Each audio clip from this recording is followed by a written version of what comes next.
this is, that negative thought you've been having, and I just can't let you try and change yourself without a fight. So, go ahead and just turn the show off, okay? And, yeah, everything's still fine. This is Blindsight with your host, Bill Lundgren, an AINC original podcast. You serious? We're not holding back truth. We're here to help you heal and become the best you possible. Here's the chair. Here's the pillow. Here's Bill.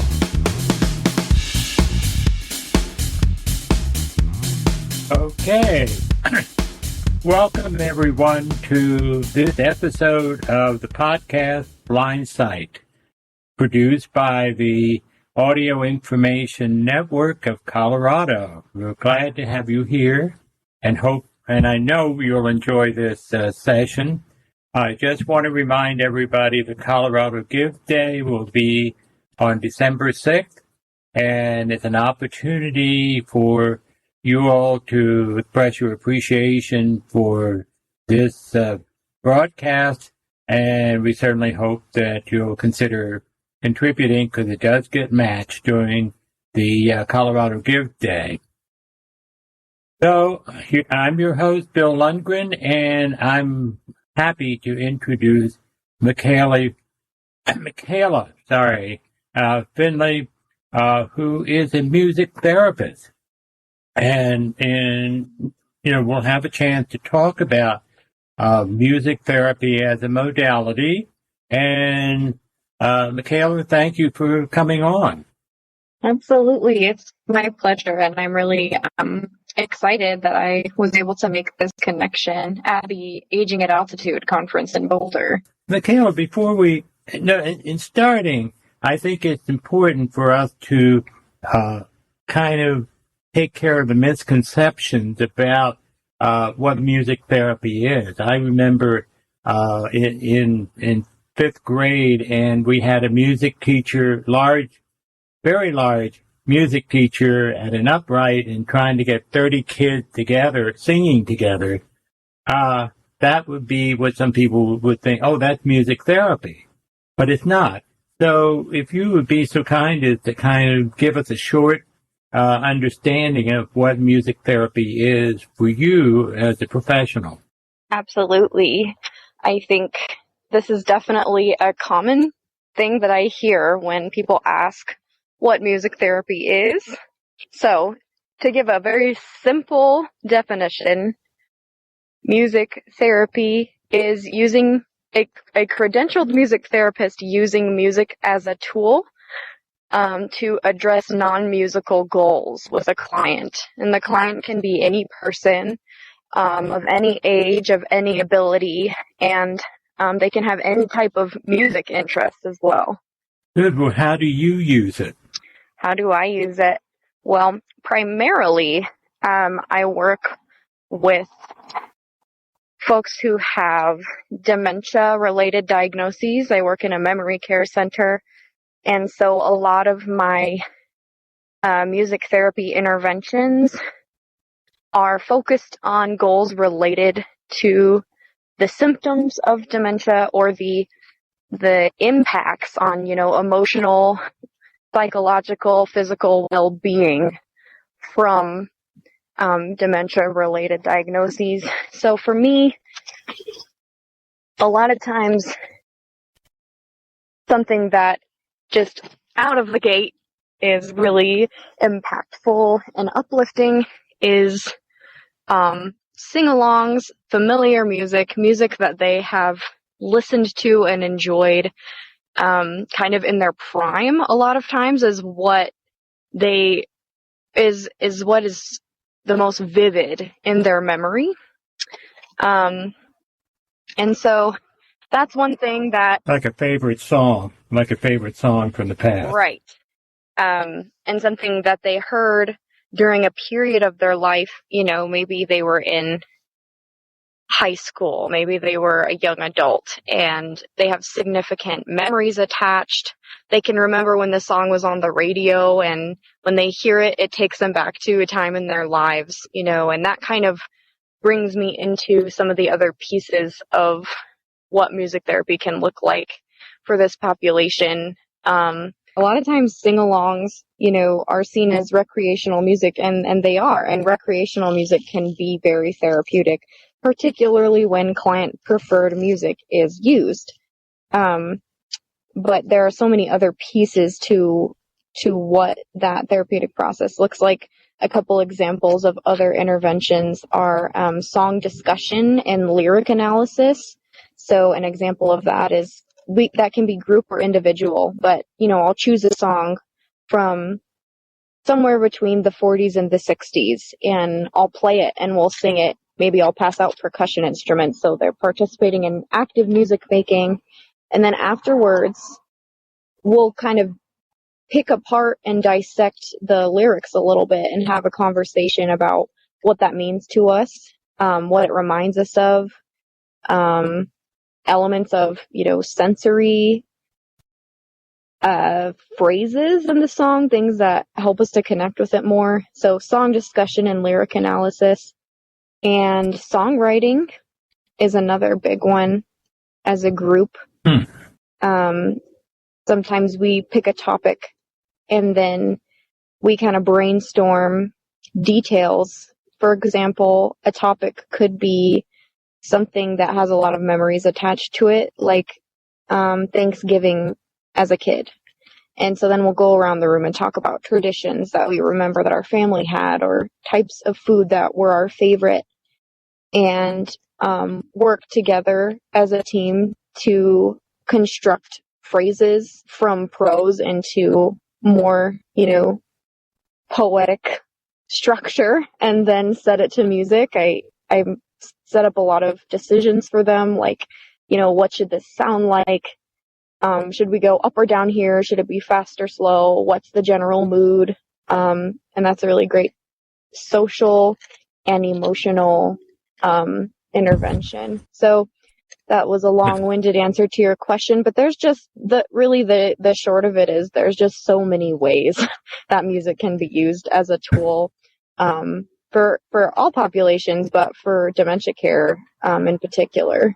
Is there any particular memory that you have in doing what you've been doing, where you've seen a real breakthrough for a particular person? Let's say someone with dementia who has very little memory of anything, who through this process is having some insight and able to share with you and the group. Sure. Yeah, it happens a lot, actually. I think one of our,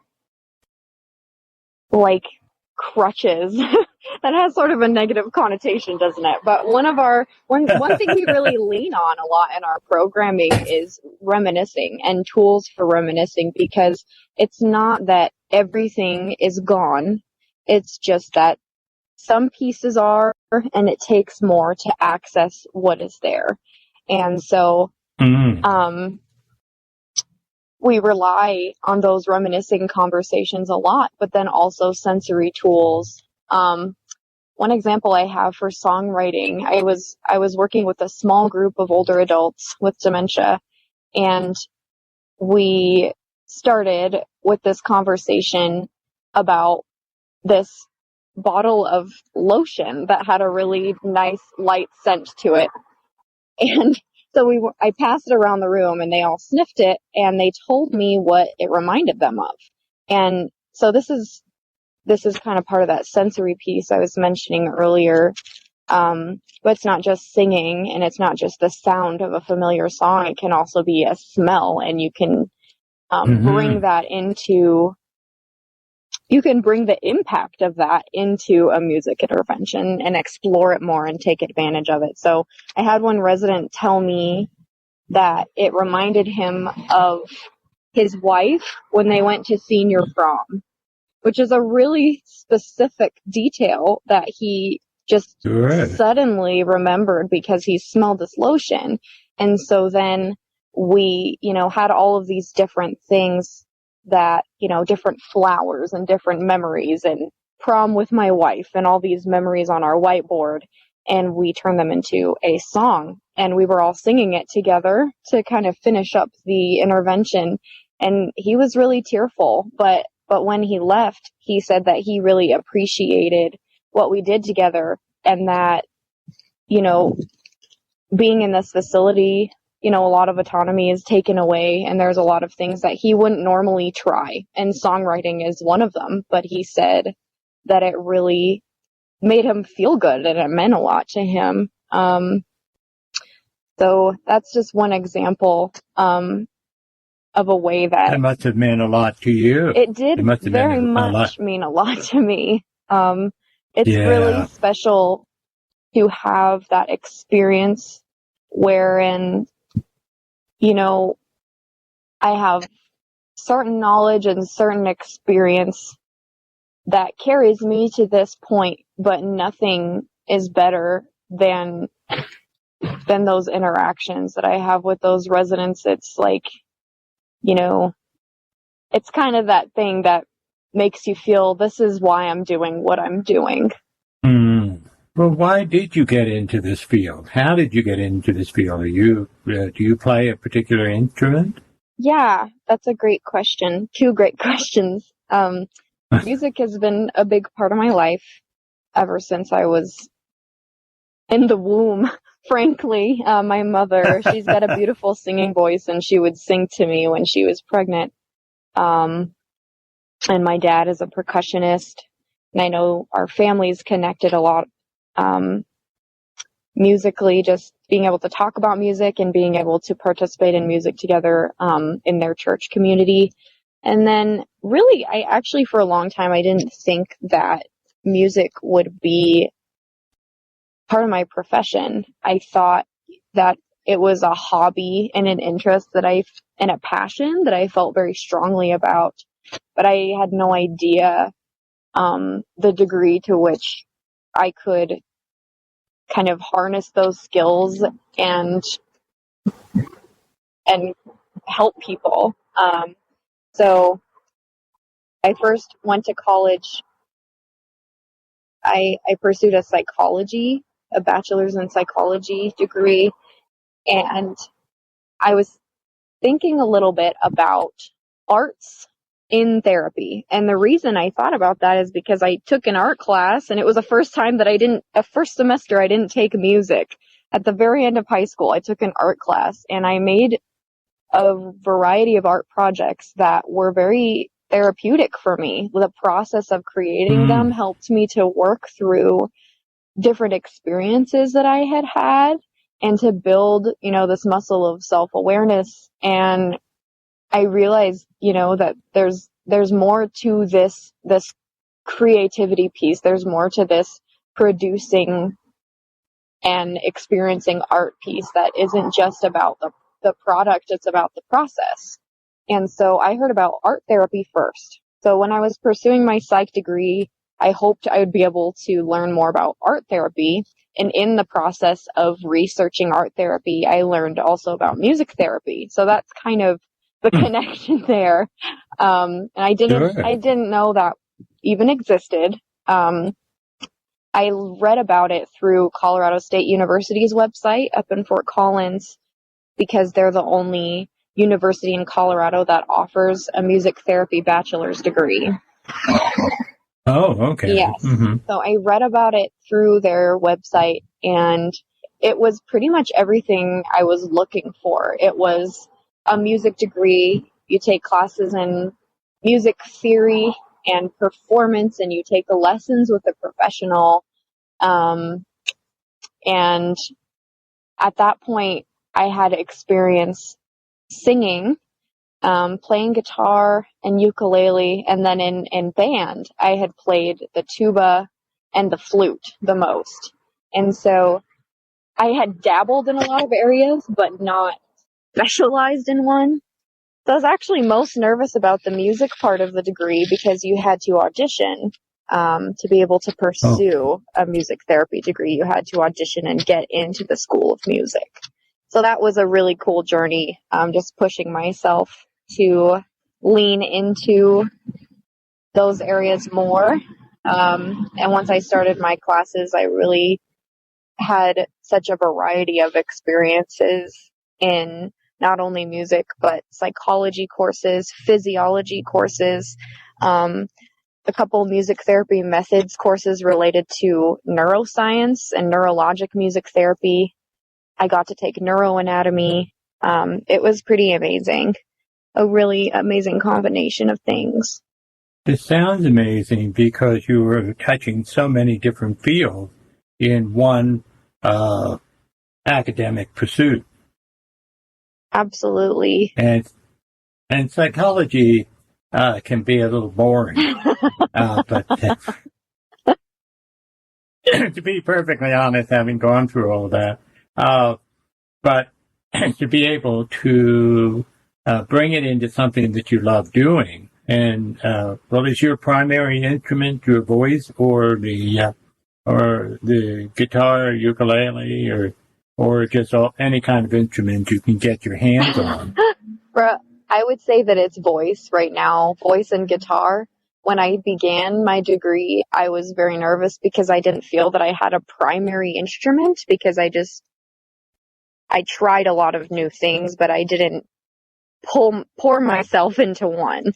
So I don't share this very often, but when I first pursued my music therapy degree, I took lessons on the tuba because I really love that instrument, and I just thought voice was like a cop-out, which is so silly, but that's how I felt. So I auditioned on the tuba, and I actually did not get in, and that was really devastating for me.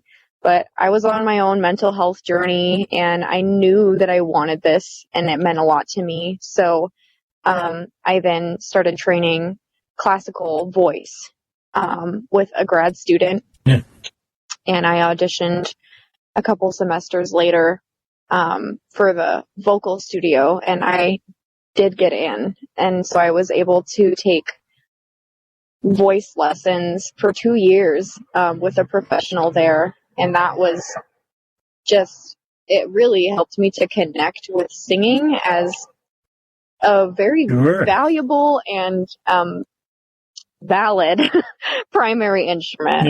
Yeah. One of the things I've heard, and I don't know how true it is, but for someone, for example, has a stroke, yes, and loses their ability to talk, teaching them to sing then leads to them being able to talk again. Is that, have I heard that right? It can. Yes, there are several music therapy interventions that are used in traumatic brain injury situations or with someone who has had a stroke to basically retrain the brain. And it's rehabilitation, but it's also training the brain to compensate for what has been lost. So singing it's many things. It's motor, it's breath related, it's speech related, but the thing about singing itself is that it's processed in a different area of the brain. And so a lot of times when language processing areas are damaged, somebody can really struggle to speak or not speak at all, or have some type of aphasia, but they can sing. They can sing fluent sentences the same that they could before the damage happened. And so the music therapy interventions really take advantage of that. And a lot of the practices are rhythmic and tonal in nature. So kind of training the voice, the singing voice, and slowly transferring that and transitioning over to speech like, prose like phrases and conversation. And that's a process of rehabilitation. Wow. But then you take somebody like me who can't sing, period, and people sort of move away from me. I guess I'd be in trouble if I had to had trouble speaking because that would not be a real option for me. Well, I would say it's not. You remember what I said? It's not about the product; it's about the process. So I would argue it's about if you enjoy singing. It doesn't have to sound good to anybody else. It's not about being a performer or being somebody who enjoys singing in front of other people. It's just about accessing different parts of your brain and different abilities that you have. So I can tell my neighbors that so they can just back off. Absolutely, if they want, yes. No more singing. Tell them I am accessing different parts of my brain, and it's about the process. That sounds great. I should remember that and write it down so I can show it to them. So, how does this, not just in terms of dementia, but how can music therapy be used with other kinds of situations? For example, we talk about people who are blind, and which means number one is that I know some of my classmates when I was in training school for the blind were able to find Braille music, but not everybody can do that. This is true. I think people in general, as a general rule, engage with music in very different ways. And that is something that I've learned just from conversations and music therapy sessions with people. And so that variance exists also in populations that are low vision or are blind. So for some people, accessing Braille music, accessing print music in that way is a really useful tool. And I would argue for others, it's okay if it isn't, or if they are unable to access music that way, because the music is vibration. And so there's this tactile piece. It doesn't have to be something that you're feeling and reading, with your hands, but it can be a tactile experience. Mm-hmm. So in general, what you're talking about is making, I know that singing can make people happy, period. Sure. And if we have access to being able, or the freedom to be able to sing, that certainly releases a lot of that, the endorphins in our body. So that just by feeling okay about singing, or feeling, or as you say, having someone with dementia access the singing, as your example did, can make a big difference emotionally. Yes, absolutely. There's a huge emotional component to music, and I'm sure everybody who enjoys music could say that for themselves. It's ranging. It's everywhere from this song is upbeat and it's making me feel upbeat and happy to this song is familiar, and familiarity is comfortable, it's predictable, that's something that's comforting or brings me a feeling of safety. And like you mentioned, just participating in music making or active listening is something that 100% is used for mood modulation all the time. And we can, in fact, do that for ourselves without a music therapist. But I would say it's really interesting to read about the research where even a music therapist kind of puts together recorded and live music specifically for mood modulation as the goal. It's something that I think I could probably use more in my own life, that knowledge. Yeah. Well, are you singing now in terms of, outside of the office, so to speak, or is there another instrument that you do just for recreation? Because, the things that you like you're working with, and sometimes we have to take a break and just enjoy whatever our passion is. Yeah. So do you get a chance to perform or to use those talents that you have, the tuba including? Yeah. Great question. I have a couple things to share in response. So I'm in a community ensemble. I play the tuba in the Northern Colorado Concert Band. And so No kidding. once a week, I get to go and participate in those rehearsals, and we do, concerts together, and I get to go to Tuba Christmas sometimes, which is a massive event with hundreds of tubas playing Christmas carols. It's pretty obnoxious in the best way. Yeah. Where does that occur? There are a few. There's one in Fort Collins. There's one in Denver, a very big event in Denver. And there may also be a smaller Longmont one as well. Yeah. So that's one thing. That sounds like fun. I do for myself. Fun. Absolutely, it is. Mm-hmm. And I always say this, and I kind of feel this way about even singing and playing guitar on my own time as well for recreation, that when I first think about going to rehearsal or, making time for myself to practice or play for fun at home, I have a little sense of resistance. And it might be because I associate that with work, with being productive and with, sure. More of the same. Yeah. Mm-hmm.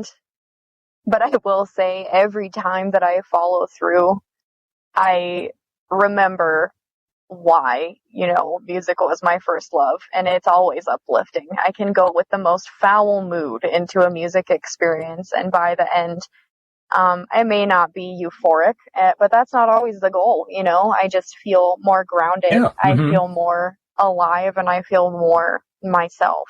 Do you work with some of your people at the memory place where you work mm-hmm. with instruments? In other words, to give some musical instrument to those who might have some capability of at least utilizing it. I know some people do sacred drumming, but I wonder if you include that in your particular program. So we have a lot of small auxiliary percussion instruments, and I use those a lot because they're easy to pass out. They're really easy for a lot of different people to use. Our primary one right now is jingle bells. They have these jingle bells that are like on a Velcro strap.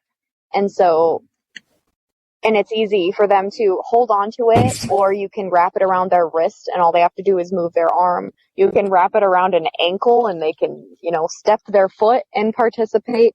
We have maracas, we have tambourines, we have triangles. I'm working on building a collection of drums right now, hand drums.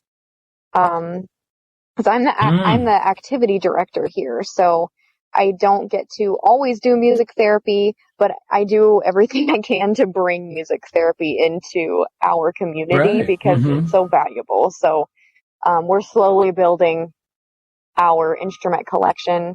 We have a piano in our activity room, and quite a few residents have played the piano and really like to share that with the other residents or just play for themselves as well.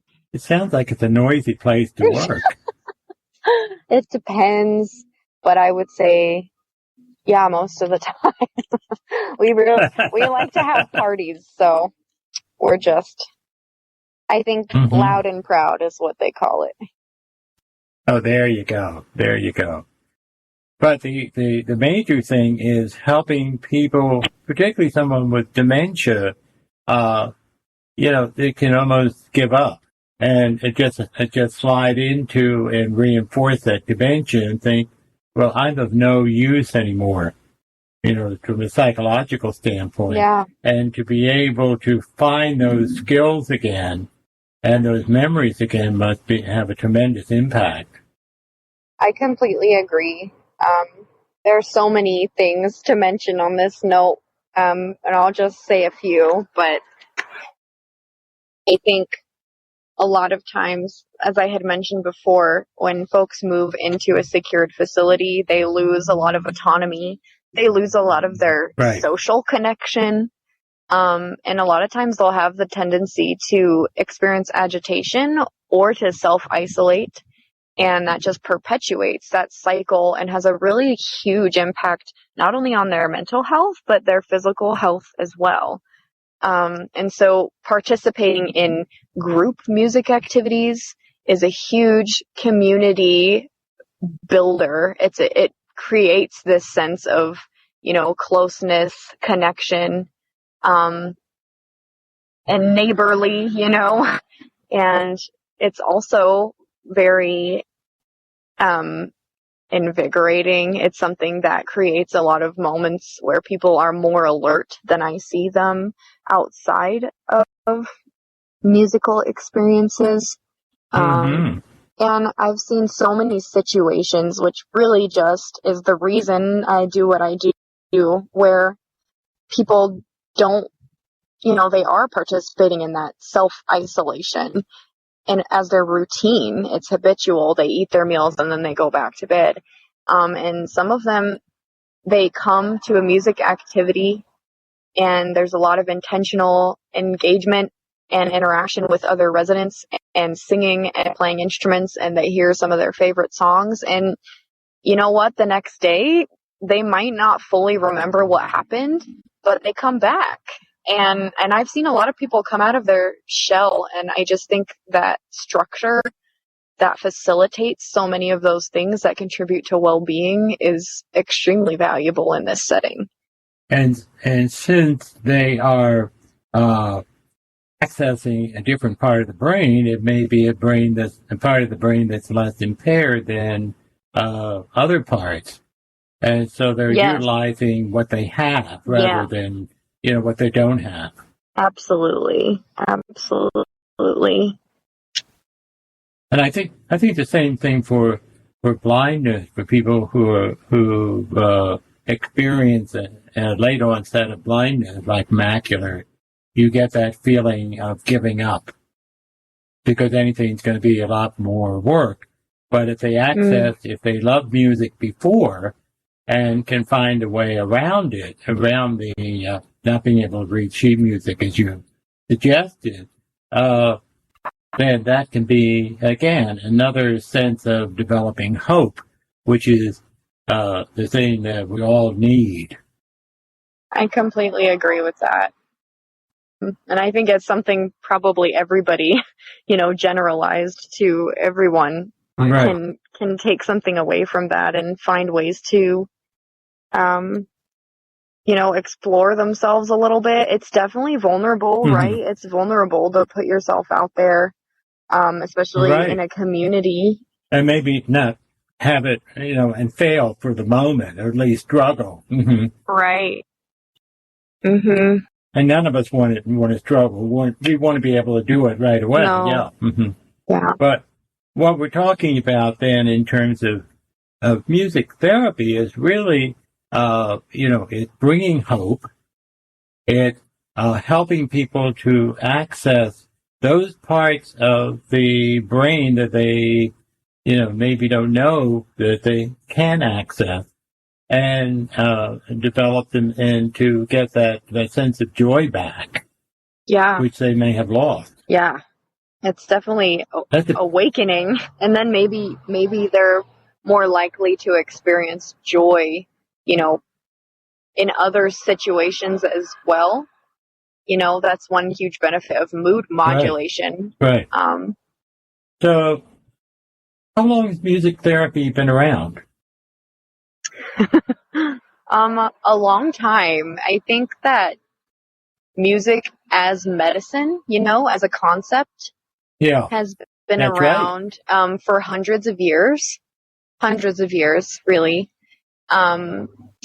Even before, they learned more about modern medicine, or maybe even especially before we've learned more about modern medicine.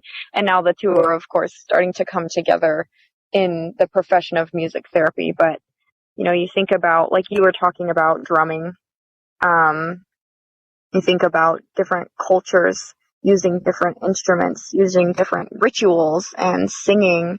You think about bedside music at the end of life. You think about hymns, Gregorian chants. Mm-hmm. All of these things are tied to an experience, individual or group, that has some sort of goal, and music is the tool that they're using towards that goal. And I guess even the cavemen started by beating sticks on a rock or something to make music. So it's been around a long time. It's just finding different ways that it can really be productive for people, which is a part of what music therapy is. Yes. I'll throw this out there. The history is extremely interesting. And the American Music Therapy Association, their website, I believe it's musictherapy.org. They have so much information and education on what music therapy is and what, how it's come to be and where it came from. And so I can share a couple more resources if you wanted to post them, but I'll just say that it's definitely worth, learning more about where it came from and where it is now, and kind of what the profession is moving towards as well. That's terrific. I appreciate that. I appreciate having you on and to explain music therapy and how valuable it can be, rather than something like I remember in the fifth grade. I never would have appreciated it. But thank you for being on, and I hope that we can keep in touch. And so this is Blindsight and Phil Lundgren, and we're signing off for another session of Blindsight. Thank you. Thank you.